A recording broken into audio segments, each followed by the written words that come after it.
ආයිබෝවන් කියලා පිළිගන්නවා අදත් ඔයාලා හැමෝම අපේ ශ්‍රී ලංකා හිස්ට්‍රී YouTube නාලිකාවට. වෙනද වගේම අදත් අපි ඔයාලට අරගෙන ආවේ ඉතිහාසයේ සිදු වුණා කියන ඛේදවාචකයකින් කෙලවර වුණ අසම්මත ප්‍රේම වෘතාන්තයක් ගැන කතා කරන්න. ඉතින් මේක තමයි ඔයාලා අපි කවුරුත් අහලා තියෙන දස්කොන් ප්‍රමිලා ප්‍රේම පුවත. ශ්‍රී වීරපරාක්‍රම නරේන්ද්‍රසිංහ රජතුමාගේ රාජ්‍ය සභා සභිකයෙක් විදියට සැලකෙන දස්කොන් පේදුරු ගැස්කොන් යන නමින් හඳුන්වනවා. ප්‍රංශ ජාතික පියකුට සහ පෘතුගීසි ජාතික මවකට දාව ජන්මය ලැබුව දස්කොන් සිංහල භාෂාව මනා ලෙස හැදෑරුව අයෙක් කියලා තමයි කියන්නේ. දස්කොන් නරේන්ද්‍රසිංහ රජතුමාගේ මහාධිකාරම් ධූරයේ කටයුතු කිරීමට තරම් රජුට පක්ෂපාතී මිතුරෙක් වෙලා ඉඳලා තියෙනවා. නරේන්ද්‍රසිංහ රජතුමාගේ අගමේසිය වුණ ප්‍රමිලා බිසවගේ සහ රජවාසලේ අධිකාරම් ධූරයේ හෙබ වූ දස්කොන් අතර ඇතිවන රහස් සම්බන්ධය නිසා දස්කොන් අධිකාරම්ට මරණ දණ්ඩනය හිමි වෙනවා. මේ කතා පුවත වැඩි දෙනෙක් අහලා තියෙන කතාවක් වුණත් මේ කතාව ඇතුලේ තවමත් ගොඩක් දෙනා නොදන්න කාරණා තියෙනවා.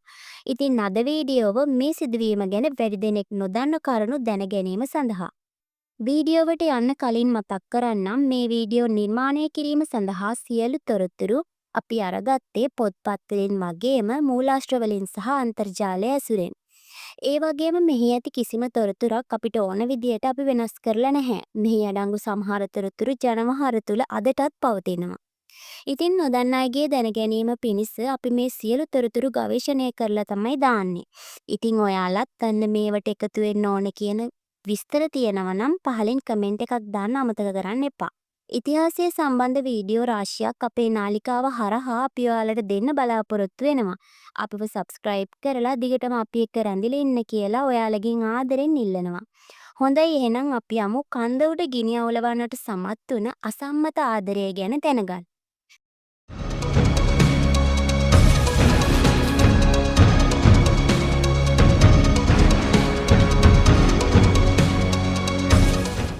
අද්මිරාල් ද ලාහේ කියන නාවිකයෙක් වර්ෂ 1672 දී ප්‍රංශයේ ඉඳලා අපේ රටේ ත්‍රිකුණාමලය වරායට එනවා ඔහුගේ කණ්ඩායමත් එක්ක. මේ කණ්ඩායම එන අතර කීප වතාවකදීම මහ මුහුදේදී ලන්දේසි ජාතිකයින් එක්ක යුද්ධ කරන්න සිද්ධ වෙලා තියෙනවා. ඒ වගේම ඒ හැම සටනකින්ම මේ අය ජය ලැබලා තියෙනවා. කොහොම හරි මේ බව දැනගන්නවා දෙවනි රාජසිංහ රජතුමා. ඒ කාලේ කන්දෝඩරට පාලනය කරලා තියෙන්නේ දෙවනි රාජසිංහ රජතුමා. ලන්දේසීන් මොවුන් සමග යුද වැදී පරාද වුණ නිසා රාජසිංහ රජතුමා අප්‍රමාණ සතුටට පත් වෙලා තියෙනවා. ඉතින් ඒකට හේතුව තමයි රාජසිංහ රජතුමා මේ ලන්දේසීන් එක්ක තරහින් ඉඳිය එක. මේ හේතුව නිසා ප්‍රංශයේ ඉඳලා ආව ප්‍රංශ නාවිකයන්ට රාජසිංහ රජතුමාගෙන් විශේෂ සැලකිලි හිමි වෙනවා.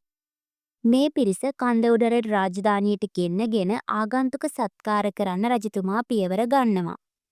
මේ නාවික හමුදාවේ දෙවෙනි නිලධාරියා ගස්කොන් නමින් හඳුන්වනවා. ප්‍රංශ හමුදාවේ සියලුම සෙබළුන් ආපහු තමන්ගේ මව් රටට ගියත් මේ ගස්කොන් කියන නිලධාරියා ගියේ නෑ. මොහු කන්දඋඩරට ප්‍රදේශයේම කාන්තාවක් විවාහ කරගෙන රජතුමාගේ වරප්‍රසාද ලබමින් ජීවත් වෙනවා. මේ විදියට කාලයක් ගත වෙනකොට මේ දෙන්නට පුතෙක් ලැබෙනවා. ඉතින් මේ පිරිමි දරුවට නම තියන්නේ පේදුරු ගැස්කොන් කියලා. මොහුව කුඩා කාලයේ ඉඳලම පිරිවෙන් අධ්‍යාපනයට යොමු කරනවා. දෙවනි රාජසිංහ රජතුමාගේ පුතා වෙන නරේන්ද්‍රසිංහ කුමාරයාත් මොහුත් සම වයස්වල ඉඳපු නිසා කුමාරයාවත් පිරිවෙන් අධ්‍යාපනයට යොමු කරනවා. මේ නිසා කුමාරයාත් ගස්කොන් අතරත් දැඩි මිතුරුකමක් ඇති වෙනවා. ඒ නිසාම දෙවනි රාජසිංහ රජතුමත් ගස්කොන් ගැන විශේෂ සැලකිල්ලක් දක්වන්න පෙළඹෙනවා. කාලයක් ගත වෙද්දී දෙවනි රාජසිංහ රජතුමා මිය යනවා. පිය රජතුමාගේ අභාවයෙන් පසුව සියසුන හිමිවිය යුතුව තිබුණේ නරේන්ද්‍රසිංහ කුමාරයාට වුණත් එවකට උඩරට වාසය කරපු රදලයන් කීප දෙනෙක් විතරක් නරේන්ද්‍රසිංහ කුමාරයාට සියසුන හිමි වෙනවට කැමති වෙන්නේ නැහැ. ඒ නිසා මේ අය නරේන්ද්‍රසිංහ කුමාරයාට විරුද්ධව කැරැල්ලක් දියත් කරනවා. නරේන්ද්‍රසිංහ කුමාරයා තම හිතවත් දුක්ගන්නා පිරිසක් සමග උඩුදුම්බර කඳුකරයට පලා යනවා. රජතුමා එක්ක ගිය පිරිස අතරට ගස්කොන්ද වෙනවා. සිංහල අධිපතීන් ද්‍රෝහිව නැගී සිටි වෙලාවේ ගස්කොන් නරේන්ද්‍රසිංහ කුමාරයාට පක්ෂපාතීව ඉඳගෙන ඔහුව ආරක්ෂා කරනවා. වර්ෂ 1707 දී කුමාරයා මේ කැරැල්ල සාර්ථකව මැඩ පවත්වන්න සමත් වෙනවා. ඊට පස්සේ ඔහු වීර පරාක්‍රම නරේන්ද්‍රසිංහ නමින් කිරුළු පළඳිනවා. සතුරන් පරාජය කරලා නැවත රජසිරි ලබන්න රජතුමාට ගස්කොන්ගේ සහාය පවා ලැබෙනවා. රජතුමා විසින් විපතේදී තමන්ට පිහිට වුණ තම ළඟම මිතුරා අමතක නොකර උඩුදුම්බර කඳුකරයෙන් හඟුරන් කෙතට වැඩම වූ ප්‍රධානීන්ගේ නම් ලැයිස්තුවට ගස්කොන්ගේ නමද විශේෂයෙන් ඇතුළත් කරලා තියෙනවා. රට නිරවුල් වුණාට පස්සේ වීර පරාක්‍රම නරේන්ද්‍රසිංහ රජතුමා විසින් ගස්කොන්ව මහාධිකාරම් ධුරයට පත් කරනවා. සිංහල ප්‍රධානීන්ගේ විරෝධයන් පවා ගණන් නොගෙන තමයි ගස්කොන්ව මහාධිකාරම් ධුරයට පත් කරන්නේ. පසු කාලයේදී ගස්කොන්ගේ නම උච්චාරණයේ පහසුව තකා දස්කොන් බවට පත් වෙනවා. දස්කොන් කවි ලියන්න අතිදක්ෂයෙක් කියලා තමයි ඉතිහාසය තුළ වැඩිමනත් කතාබහට ලක් වෙන්නේ. නරේන්ද්‍රසිංහ රජතුමාට කළගුණ සැලකීමක් විදියට දස්කොන් විසින් රජතුමාව වර්ණනා කරලා සිංහල රාජ්‍ය ප්‍රශස්ති කාව්‍යයක් රචනා කරනවා ශ්‍රී නාමය නමින්. එම ප්‍රශස්ති කාව්‍ය මගින් දස්කොන්ගේ රාජභක්තිය සහ රචනා කෞශල්‍ය මැනවින් විදහා දක්වනවා. දස්කොන් අධිකාරම් විජාතිකයෙක් වුණත් සිංහල අධිපතීන්ට වඩා රාජපාක්ෂිකව ඉඳපු බව මොහුගේ කතාව මුලාරම්භයේ ඉඳලම දැක ගන්න පුළුවන්. ඒ වගේම මතක් කරන්න ඕන තවත් දෙයක් තමයි දස්කොන් සිංහල සංස්කෘතියට අනුව නියම සිංහලෙක් විදියට ජීවත් වෙලා ඉඳලා තියෙනවා. උඩරට රාජධානිය දර්ශාස්ත්‍ර ඥානයෙන් පරිහානියට ලක්ව තිබුණ අවධියක ගස්කොන් අධිකාරම විසින් තම උත්සාහයෙන් ලබා ගන්නා ලද සිංහල සාහිත්‍ය ඥානය හෙළබසේ දියුණුවට පවා උපකාර වෙලා තියෙනවා. ඔහු සංස්කෘත සාහිත්‍යයේද ප්‍රමාණවත් දැනීමක් ඇතිව සිටි බව ඔහුගේ පද්‍යයන් තුළින් මනාව වැටහෙනවා. කෙසේ වෙතත් දස්කොන් අධිකාරම් කෙරෙහි වෛර බඳමින් මොහුව අකල් මරණයකට ගොදුරු කළ සිංහල නිලධරියන් දස්කොන් නිසා සිංහල සාහිත්‍යයේ සිදු කළ මහඟු සේවයට වින කළා කිව්වොත් හරි. මොහු ගැන රාජසිංහ රජුගේ අවධිය සම්බන්ධ කර කියවෙන කතාවස්තුව සහ නරේන්ද්‍රසිංහ රජුගේ කාලය සම්බන්ධ කර කියන කතාවන් දෙකම එක සමාන වුවත් දස්කොන්ට විරුද්ධව ගෙතුණු අසත්‍ය කටකතා බොහොමයක් ඇති අතර ගොඩක් තැන්වල ඌට විරුද්ධව සිංහල මිනිසුන් නිර්මාණය කළ දේවල් බව මෙතනදි කිව යුතුම දෙයක්. දස්කොන් යනු පෘතුගීසි මිනිසෙක් නොව ප්‍රංශ ජාතිකයෙක් බව සැබෑ කරුණු අනුව පැහැදිලි වෙලා තියෙනවා. දස්කොන් ජීවත් වූ අවධිය ගැන සැබෑ තතු ඒ කාලයේ හඟුරංකෙත රාජධානී ඇසුරු කළ කතෝලික පූජකවරුන්ගේ සටහන්වල සඳහන් කරලා තියෙනවා. දස්කොන් අධිකාරම සිරගත කරලා තිබුණ කාලයේ ලිව්වා කියන සිව්පදේ සහ නෝක්කාඩු මාලය කියන කුඩා කවි පොත් දෙකෙහි සඳහන් වෙන තොරතුරු දස්කොන්ගේ සතුරන් විසින් ගොතන ලද කියුම් බව තමයි සඳහන් වෙන්නේ. දස්කොන් ගැන සඳහන් වෙන විවිධ මතිමතාන්තර බොහොමයක් තියෙනවා. ඔහු ගැන සඳහන් වෙන තවත් කතා කීපයක් ගැන මම කියනවා. සමහර විට මේ අතරින් ඔයාලා අහලා තියෙන කතාත් තියෙන්න පුළුවන්. දස්කොන්ට ගස්කොන් කියන නාමය පටබැඳීමට හේතුපාදක වුණු කතාවක් තමයි දැන් මම මේ කියන්න යන්නේ. දෙවැනි රාජසිංහ රජතුමාගේ පියා වුණ සෙනරත් රජතුමාට කෝන් ගහක් මුල දාලා ගියපු කුංචි පිරිමි ළමයෙක් හම්බ වෙනවා. ඉතින් මේ පිරිමි ළමයා අනාථ ළමයෙක් නිසා මොහුව හදා වඩා ගන්න රාජපුරුෂයන්ට බාර දීලා තියෙනවා. මේ දරුවා තරමක් උස් පහත් වුණාට පස්සේ රජමෙදුරට ගෙන්වලා ශාස්ත්‍රීය පුහුණු කරවලා තියෙනවා.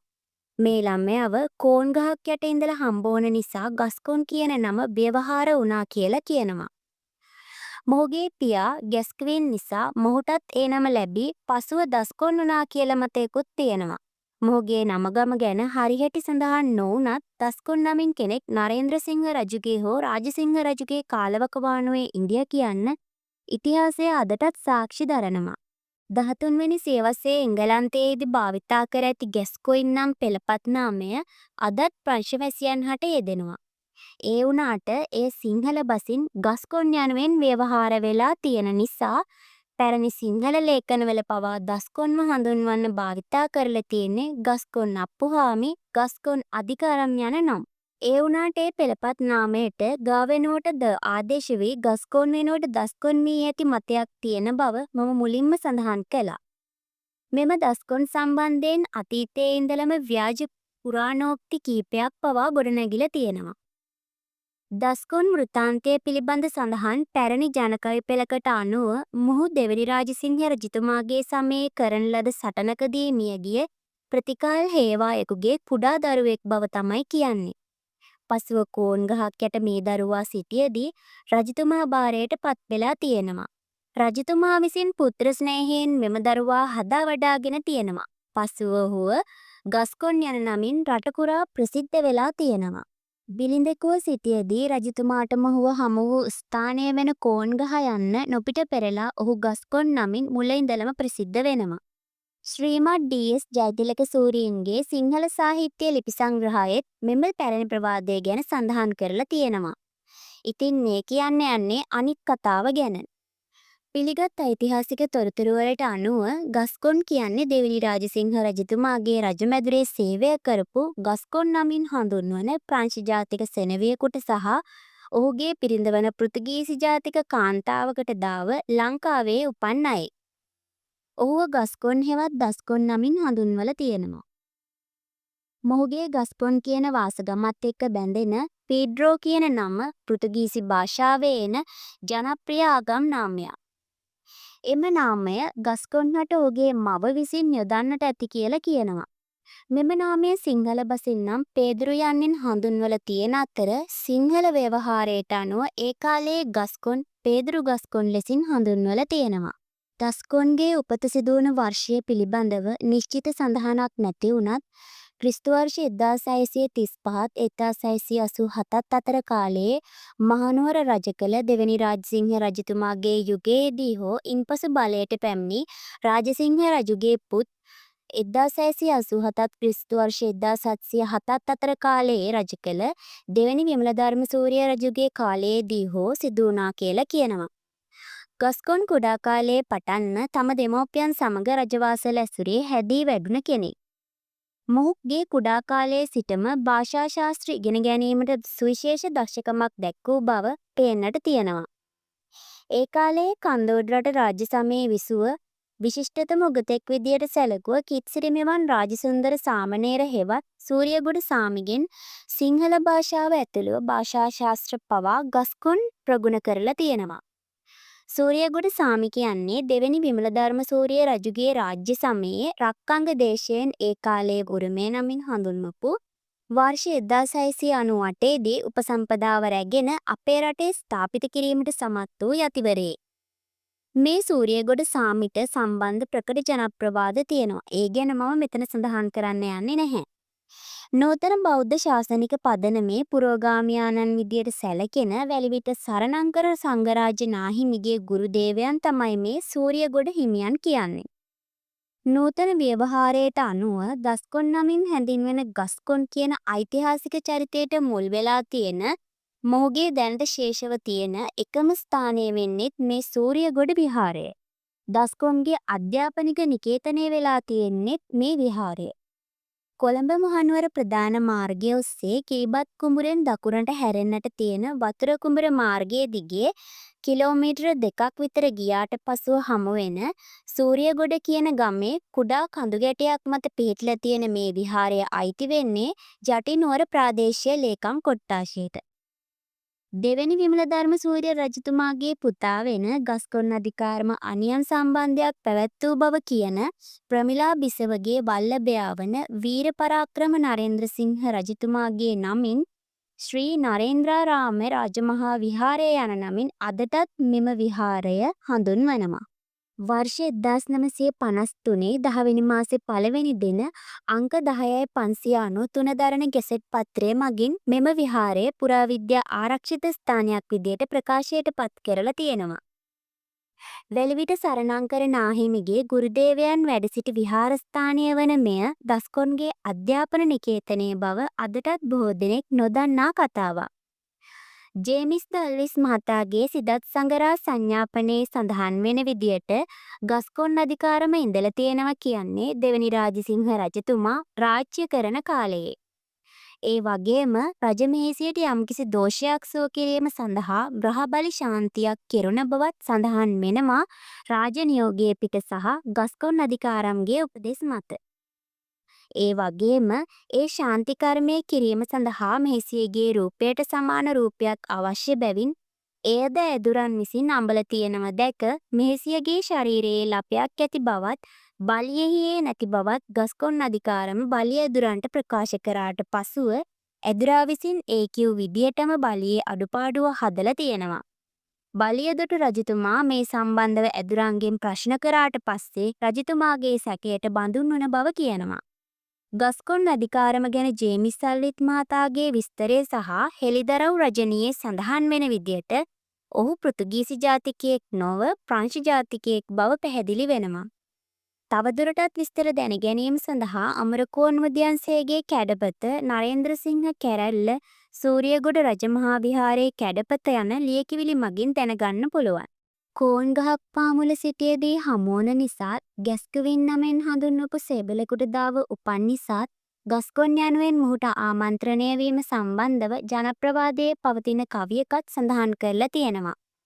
ඒ කවිය තමයි ගස්වින්ට දාවි කොන්ගස් සෙවණි බෑවි උන්නියයින් නෑවි හෙතම ගස්කොන් නමින් පළවි මිහිරි රස දැනවි කවිනිති දිවඟ ලෙලවි රජ සභයේම සේවි පසුව දස්කොන් නමින් පළවි. ක්‍රිස්තු වර්ෂ 1635 1687 අතර කාලයේ මෙරට පාලනය කළේ දෙවැනි රාජසිංහ රජතුමා. ඒ කාලයේදී ඉන්දියන් සාගරය ගවේෂණය කළ ප්‍රංශ ජාතික කණ්ඩායමක් නෞකාවකින් ත්‍රිකුණාමලය වරායට අහඹු ලෙස පැමිණෙනවා. දස්කොන් පරම්පරාවේ ආරම්භක සමාජිකයා ඉඳලා තියෙන්නේ ඒ ආව කණ්ඩායමේ. ලැනරෝල්ගේ අස්ගොව්වා විදියට තමයි ගැස්කොන්ව හඳුන්වලා තියෙන්නේ. පියා රජමාලිගාවේ ඉහළ තනතුරක් දරමින් සිටි නිසා දස්කොන් නිතර මාලිගාවේ ගැවසිලා තියෙනවා. ඒ විදියට රජමැදුරේ හැදුණු නිසා දෙවනි රාජසිංහ රජුගෙන් පසුව බලයට පැමිණෙන දෙවනි විමලධර්ම සූරිය රජතුමාගේ පුතා වෙන නරේන්ද්‍රසිංහ කුමාරයාගේ වයසෙම පසු වෙලා තියෙනවා. සම වයස්වල ඉඳපු මේ දෙන්නා පොඩි කාලේ ඉඳන්ම එකට සෙල්ලම් කරනවා. ඉතින් මේ විදියට කාලයත් එක්ක රජමැදුරේම දස්කොන් උස්මහත් වෙනවා. රජමාලිගාවේ බොහොම වැදගත් හිතෛෂි කටයුතු තොරතුරු රැසක් දැනගෙන ඉන්දිය කෙනෙක් විදිහට දස්කොන්ව හඳුනගන්න පුළුවන්. දෙවැනි විමලධර්ම සූරිය රජතුමාගෙන් පස්සේ බලයට එන ශ්‍රී වීර පරාක්‍රම නරේන්ද්‍රසිංහ රජතුමා රාජ්‍ය පාලනයට වඩා ස්ත්‍රීන් ඇසුරු කිරීමට වගේම සුරාවට තදින් ඇලුණු රජෙක් විදියට තමයි සඳහන් වෙන්නේ. ඒ නිසා ඔහුව සෙල්ලම් නිරිඳු කුණ්ඩසාලේ නිරිඳු වගේ නම් වලින් හඳුන්වලා තියෙනවා. ශෝකාන්තයකින් කෙලවර වුණ දස්කොන් ප්‍රමිලා ප්‍රේම වෘතාන්තයේ පළමු කොටස මෙතනින් නිමාවට පත් වෙනවා. මෙම කතාවේ දෙවෙනි කොටස මීළඟ වීඩියෝ එකකින් බලාපොරොත්තු වන්න. මේ කතාව සම්බන්ධව අඩුපාඩු ඇතනම් පහලින් කමෙන්ට් කරන්න අමතක කරන්න එපා. ඒ වගේම තවමත් අපිව සබ්ස්ක්‍රයිබ් කරලා නැත්නම් අපිව සබ්ස්ක්‍රයිබ් කරලා දිගටම අපි එක්ක රැඳිලා ඉන්න කියලා මතක් කරනවා. එහෙනම් අදට ගිහින් එන්නම් දිගටම අපි එක්ක රැඳිලා ඉන්න.